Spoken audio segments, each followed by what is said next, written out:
Starting to the top right, you have the Zerg player down a game in this best of 3 series. 삼성칸 RorO. RorO with a very aggressive strategy in game number 1 was going for the 10 pull, was not rewarded. Nope. Starting to the bottom left now, cross positioned of course, we have his opponent, a Terran player. MVP Dream. Well, see how his Muleless defense is in game 2, if we do see that. This is the cross-spawn only version of the map. Yeah. From that, so no doubts about that for either of these players. As you can also see, RorO is sending his Overlord cross-spawn immediately. In the GSTL, we still have the version where you can spawn on all spots because that was the map that we started the season with. So don't be confused by that if you tune into the playoffs at the weekend. Yeah, keep that in mind, by the way. On Friday and Saturday, we have the last 2 days of this GSTL season. The final is going down on Saturday. Yeah, spread the word about that. It's going to be a really, really awesome match. Everybody needs to tune in and watch it. There's still 3 teams possible to be in the finals. Well, MVP is already in there, but find out on tomorrow, which is the team they're going to be joining. Is it going to be LGIM? Will be Axiom Acer. Dream is going for another Reaper build. He wants to be safe. He's going to go out and scout right away. Doesn't send any SCV scouts. And RorO is playing it standard as can be with the hatchery first. Yep, hatch first for the Zerg to the top right. And let's see what exactly his plan is in game number 2. The Muleless timing that he tried to hit in game number 1 did a bit of damage, but wasn't as successful as he was hoping for. And his delayed upgrade really made him struggle then in the mid-game against the Terran. And for Dream, as you already said, the Reaper as the first unit, he has a very, very safe opening with this. He gets the scouting information. This is basically as safe as you can get these days. Yeah. The build that we see from RorO is also very safe. With the gas coming out here very early, he will be able to get speed and defend against the pressure.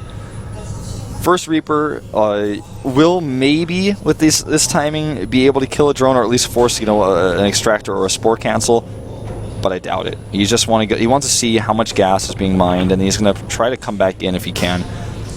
And there is a okay, it's just an Overlord going to the left side. The minimap was smaller than I expected an Overlord to be. I thought he was going to try to take a third with this, but he's not. Yep. There's now the command center once again on low gun, same style that he played in game number 1. Double Queen at this point for RorO, but he has gas, can go into the speed now. Yep, there it is, and of course the jump on the Reaper onto the high ground, sees the gas, sees the timing, sees that there is 1 drone still left in gas. Yeah. Like I said, he maybe gets 1, doesn't even get it. Well, he could target it, forces that cancel I was talking about, makes the evolution chamber, will cancel it, and the Reaper gonna have to stay away for a while. That's the cancel on the evolution chamber. So now this is the part where we go into the more normal play. Of course, now the Zerglings are trying to keep those Reapers out of the main base as much as possible. But with 2 Reapers, you get that scouting information, and he wants to see how much gas is mined. Do you go into lair take after this? And we have the double CC for Dream. So very, very standard opening on a 4-player map for both of those. Yeah. Very annoying how persistent he is with these Reapers. It also means that RorO knows that whatever he's doing is not going to be easy to hide. The second command center started here for Dream, putting him up to a total of 3 once it finishes. His Hellions are delayed by this, so he's not going to be able to have a very aggressive follow-up. And the Queens continue to protect the base. Would have loved to grab one of those drones that was Maynarding, but couldn't do it. 6 more drones on the way here, and just looking at gas counts, you can see he is now approaching 100 gas, but he still only has 1 drone in the extractor. It doesn't look like we're going to see an aggressive timing. He is going up to 37 drones right now, a bit more than you would expect to see anything being added. Yeah, on this map also in particular, you don't really want to go for this. It's just too easy. It's also too easy to defend. The position at the natural is a really difficult one to take down as a Zerg player. And as you already said, the distance between the 2 bases is quite significant if you have like a cross spawn. So he's going into his 3rd base now. At the beginning it's going to be a little bit exposed, but those Hellions are normally not able to take it down. You can always get those Zerglings out too, because speed is already there, and as long as there is no heavy marine commitment, Dream should not be able to force a cancel on the 3rd base. Yeah. Stim coming out here to normal timing. He's just going to poke here and see if he can deny any of the tumors.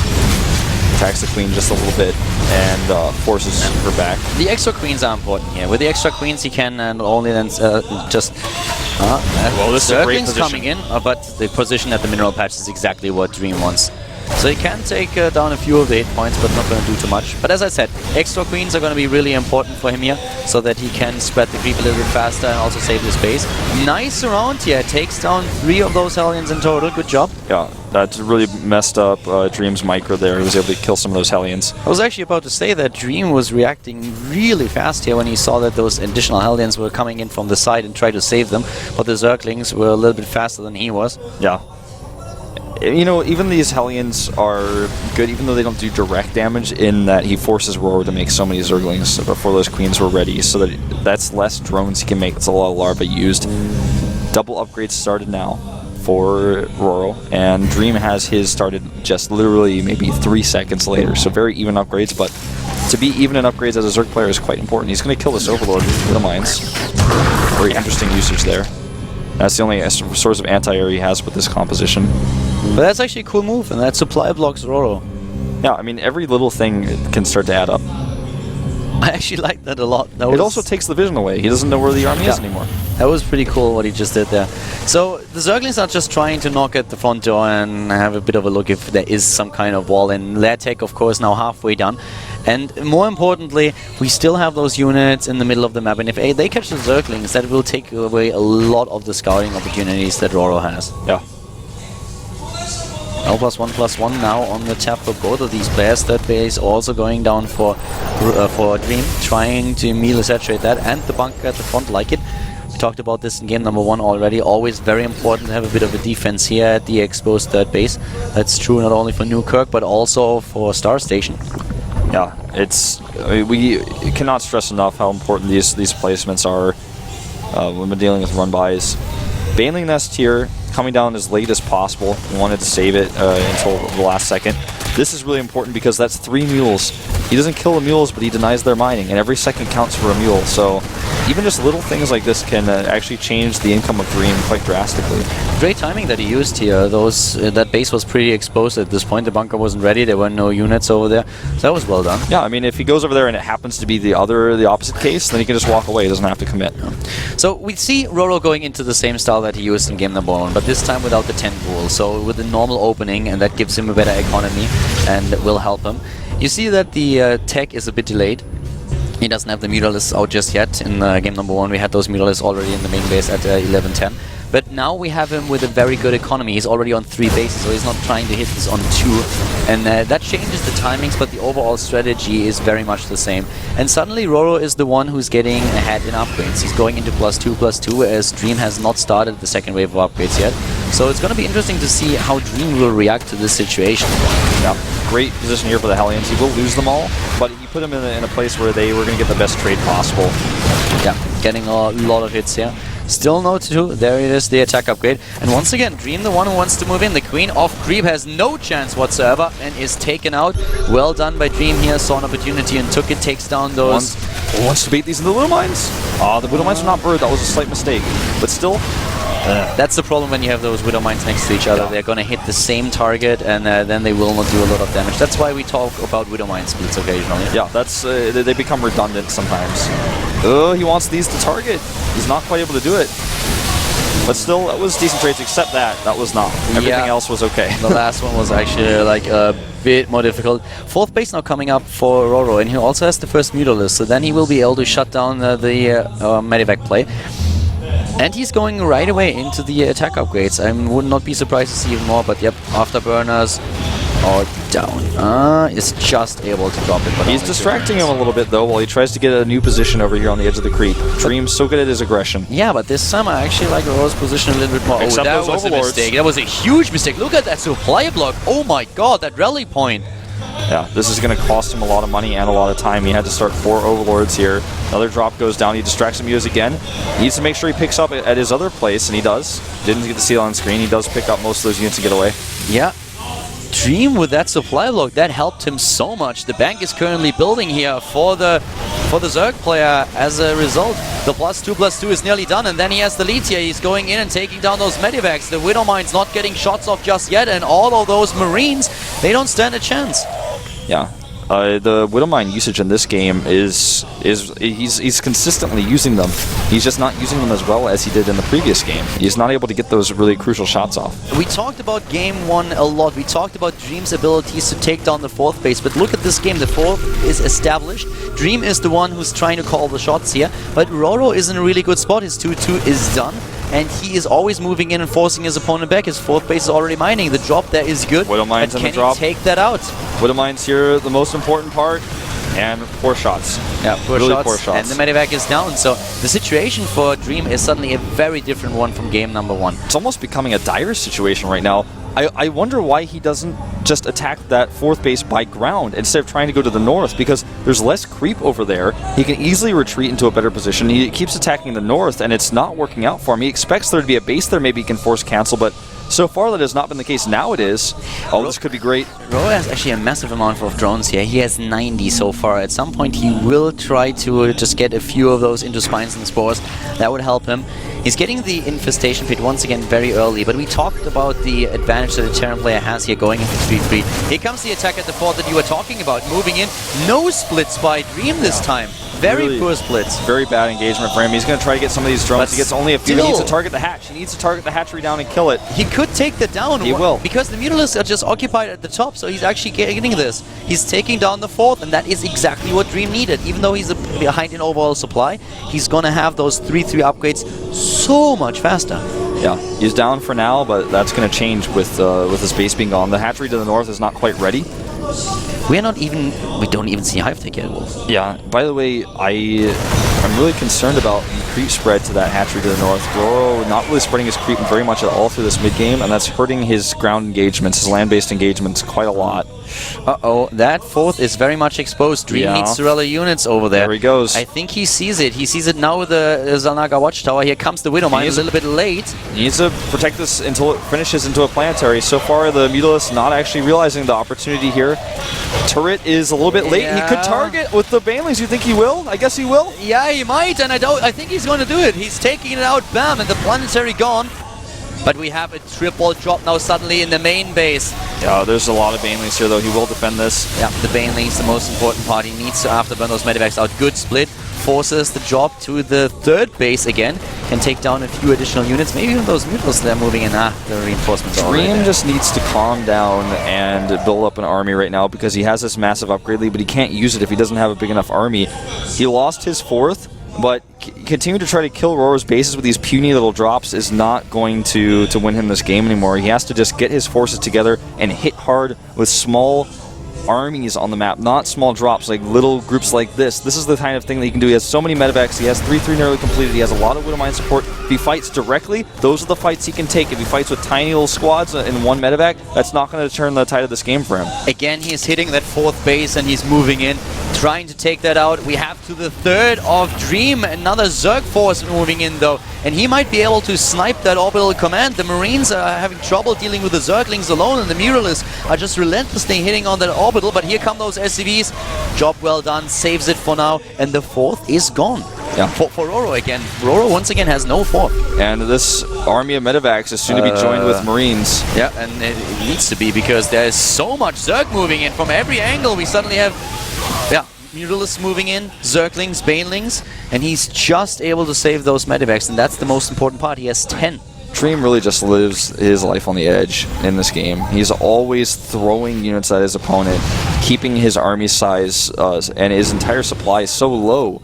But he's just trying to make it sure that RorO has no economy. He has 3-3 and he's using it here. He certainly is. The Widowmine here not used. He's still actually active. No cooldown. With all of those medivacs, he can just heal the damage done by Stim in a second. And with 3-3, he's in a great spot. He just needs to take down those 4th bases. He's dropping again to the top left and he's moving in to the right side of the map. He's trying to establish himself that 4th base that was taken out earlier, going into the planetary. And RorO, on the other hand, is now trying to catch up in upgrades. RorO is really struggling to split his armies against these attacks. Dream just pulls them apart left and right, and in this case center as well. This base to the right side will have to be cancelled, but he still maintains a 4-base economy with the 12 o'clock expansion. Dream is starting to stabilize with his units, so he's not really losing as much as he used to be. Good Widow Mine shot here. Could even get more if he burrows the other ones. Yeah, the Widow Mine is been taken out. We have the drop to the top left. Still a threat to the Zerg player. And the transition not only into the Ultras but Broodlords could be a devastating one for Dream. But for now he holds. He's losing the medivacs though, and that's something that he has to save. He's losing every single one of them. He loses the medivacs here. That's bad. That was the most important blow that RorO dealt to Dream in the entire game. This is an excellent position for these Marines to fight Zerglings, and RorO actually throwing a ton of supply away there. The Widow Mine in the main base also killing some Zerglings, and Dream takes a 20 supply lead here. He lost those expensive medivacs, but he has the gas to replenish them, and killing more and more creep. I like this base to the top left a lot, because what the biggest problem for RorO has been in not only this game but this entire series is holding a 4th and a 5th base. But Dream, it's going to be much harder for him to commit an attack to the top left, and he may never even see this. Yeah, the Widow Mine is still taking shots. 18 kills already on the Widow Mine. And another force moving in. He sees it. The Medivac checks the top left and he sees the base. Immediately turns around and starts to go down on that hatchery. The Mutalisks are moving in, but they're so far away of the main army with good splits. He could take down the ground force. Yep. Banelings being thrown away here. RorO, he cannot fight this army without the upgrades and with all these Widow Mine supports. I just don't see it. He saves the base to the top left though. He has saved the hatchery. That's really important. He's starting 3 Broodlords right now. There's no Viking transition at all. Yeah, he doesn't see it. He doesn't know about it just yet. But if he loses another base, then this is going to be a different story, and the 3-3 might not be done for the next attack. Here comes Dream once more, moving in with his army, trying to make this happen. Stimming, putting those Widow Mines in good spots and trying to engage against the Mutalisks. The Banelings are not going to do anything here. He's focusing them down one by one, escaping with the Medivacs. Really good job so far by Dream. Yeah. And RorO just down so much in supply. He's trying to rely on the Broodlords, but Color, he doesn't have enough support. I think Dream eventually is just going to push him down here. A few SCVs coming with this as well. Such a fast-paced game to the top left. He's dropping once again. Now he sees the Broodlords. He sees that there are only 3. He couldn't make this work. A 4th one is now just joining them. But the top left base is going to be eliminated once again, and Dream is on 4 bases. He's trying to just push his opponent back somehow, and we will most likely see a few additional starports soon. But for now, he's just... yeah, there they are. Double starport and Vikings are being built, but Marines are, of course, produced here without end. Yeah, produced without end. That's the best way to put it. There's no end to the Marine production in sight. Dream going for another drop. There's not too many Mutalisks left, but there's just enough to start denying these drops. One Widow Mine shot here doesn't even go off. And trading well against the Banelings. RorO is now trying to switch into Ultras, which could throw Dream for quite a whirl. A nice Widow Mine shot there, but he's making Vikings soon to be off of triple starport, and against Ultras, no Marauders. So this game is still very much open to either player taking it. This is a crazy match, and both of them just trying to fight back those space of their opponent. The Ultralists in a little bit of a tough spot, but in the main base now, the drop going on once again. It's still a Widow Mine that he could also use in conjunction with those Marines. The rest of the forces is also active on the map. This is just so crazy. Dream with an additional 30 supply is doing so much in this match, but both of them are struggling a little bit. Another base going down for either one of them could end the game. I feel like Dream has almost sealed the deal. He just has to make sure he keeps his cool here and make sure that he keeps putting the pressure on where it hurts. He has another small force coming in here. Wolf to the left, yeah, over here. He's going to try to target the Broodlords down, will not be able to do so. Yeah, he cannot do this. Against the Broodlords alone, it's not going to be an issue, but if there are Ultralists on the ground to help them out, then this is just a little bit too much. These bases for RorO are starting to run out of mineral patches. As you can see, this base is still mining, but it's not mining very much. And the base to the 12 o'clock, that's the base that's been mining the most. It's getting pretty low too. Yeah. So the RorO is going to have to take another expansion soon. He can't rely on these bases for the rest of the game. Dream is getting more and more command centers now. He's getting rid of his minerals. He knows that he doesn't need them at this point. He just wants to get more orbitals so that he can use those orbitals for the mules instead of the SCVs. Taking down units already with those double Vikings, but a little bit like overzealous with them. Taking out by the Mutalisks, not really what he wants. Yep. But he just doesn't stop his drop play, and that just annoys RorO because he always has to split his army. This is what I was talking about when we started hyping this guy up when we were talking in the beginning. He's very young, he's very talented. His drops, his multitasking is insane. That was a nice shot. Great hit against the Banelings. If you get rid of this many Banelings with just one Widow Mine, it's always worth it. Not to mention the Banelings that died to kill the Widow Mine as well. I like that he kills actually the Extractors here too. Even if RorO is later able to take the space, his income with gas is going to be delayed. And it's a very gas-heavy strategy that he's playing currently. Yeah. A lot of damage being done up here to the 12 o'clock where the patches are also starting to get a little bit low. So many drones killed. Worker count right now in this particular game is hidden from me because I accidentally opened chat. It is 42 to 57 in Dream's favor. So he's 15 harvesters up and 42 harvesters at the 28-minute mark. For him, I guess it's okay because he doesn't have a whole lot of patches. Oh, the Widow Mine, a great hit here. Great shot. But he just doesn't have very many patches he's mining from. The fact that he has 42 is actually pretty much optimal saturation for him. Yeah, and don't forget that now we have suddenly new bases for Dream being built. He built them early already. He wants to have planetaries and orbitals now. We have so many Ultralisks here. Yeah, he's making one more, and that's going to put him up to 13. 13 Ultralisks in a game of Starcraft 2 here. Here are the first Widow Mine hits, mostly hitting Zerglings. The Ultralisks are on the move, and the transition into Marauders is ongoing. Dream is trying to get as many as he can, building another planetary. He's actually establishing himself 2 new bases. Yeah, 2 new bases here. The one to the bottom right, very much exposed right now, though, because these Lings are running in. He's got the Ultras coming down here as well. Yeah, Ultralisks are on the way, fully upgraded, of course, trying to take down this base, and he has to lift. There's no way that he can save this base against this many Ultras, but he can delay it for a little bit longer. Kills 10 Harvesters, 11 with those Ultras. Nah, that's not going to be the big issue for Dream with all those orbitals that Exactly. He's just trying to make something work here. Every Harvester he kills, though, actually gives Dream a better army supply when he maxes. Don't forget that either. And this Mutalisk... Oh, the Ultralisks are actually they're trapped. He cannot go down that ramp. The one Marauder's like, come and get us. He sends the Marauders up at the front. He can use that choke point. He can use the choke point, and he does.